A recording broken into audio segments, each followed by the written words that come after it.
People ask me why I write, why so much poetry, why always at night, why it's always sad. The answer is simple and painful. I write because I can't speak. I write at night because that's when the performance ends, and I write sad poetry because sadness is the only honest thing left in my life. Today, I'm going to tell you why I write, not the version I give in interviews.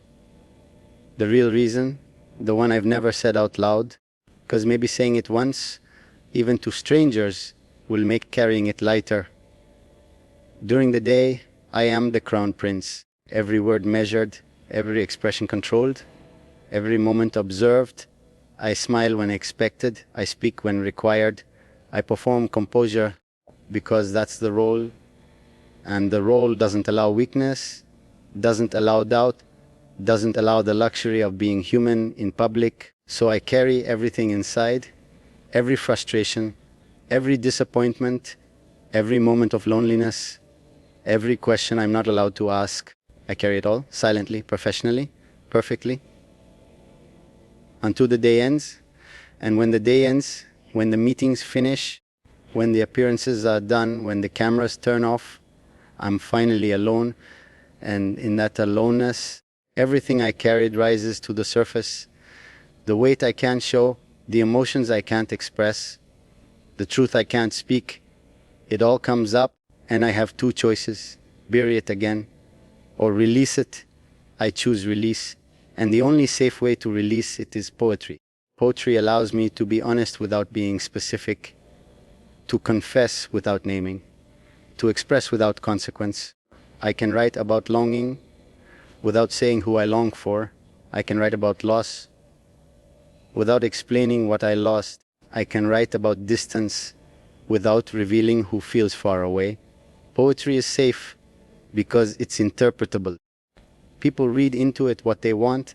They create their own stories, their own meanings, and whatever they conclude, that's theirs, not mine. I never confirm, I never deny, just let the words exist, and that existence is enough.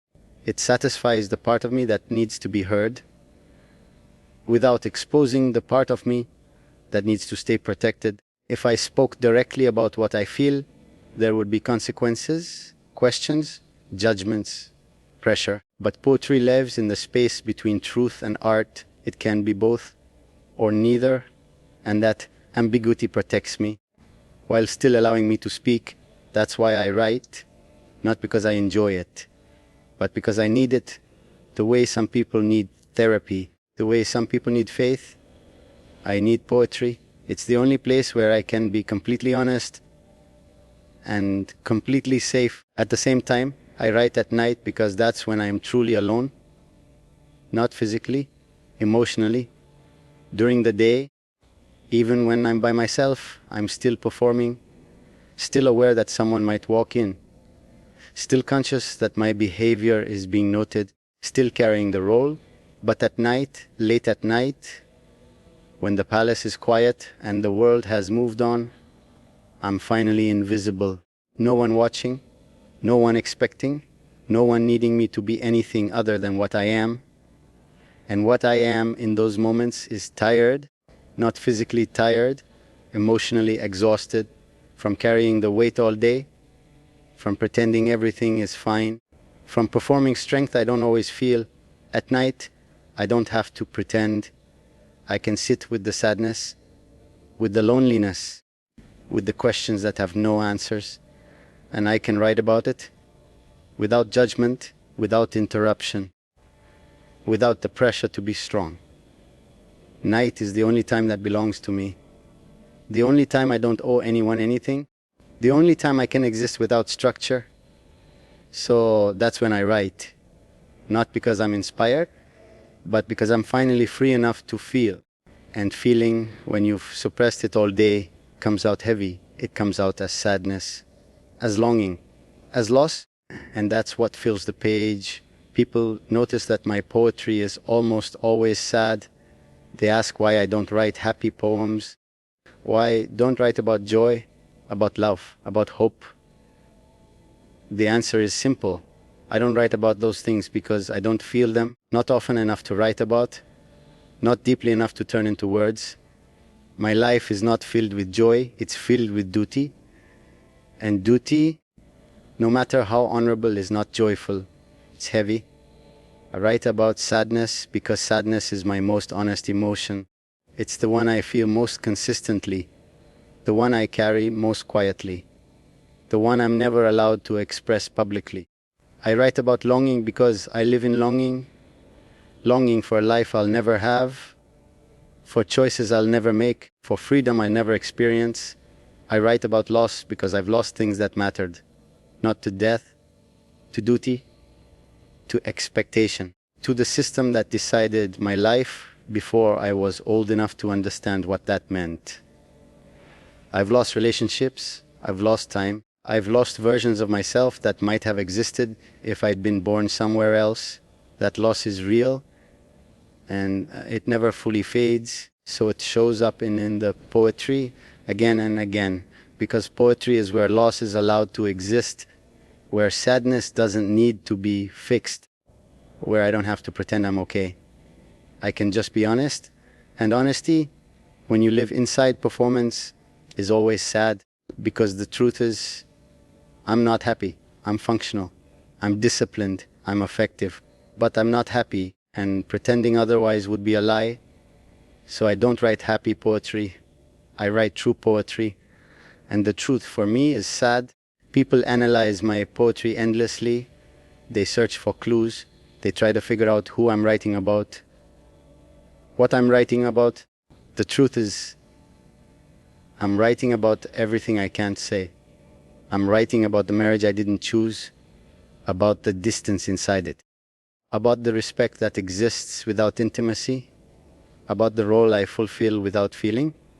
I'm writing about the woman I loved and lost, not because love failed, but because duty won, about the memory of her that refuses to fade, about the version of myself that existed briefly when I believed choice was possible.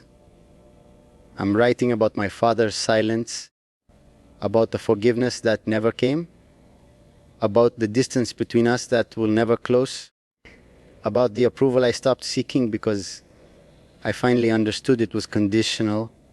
I'm writing about the future, about the crown that's coming, about the weight that will only increase, about the knowledge that this life, this performance, will never end.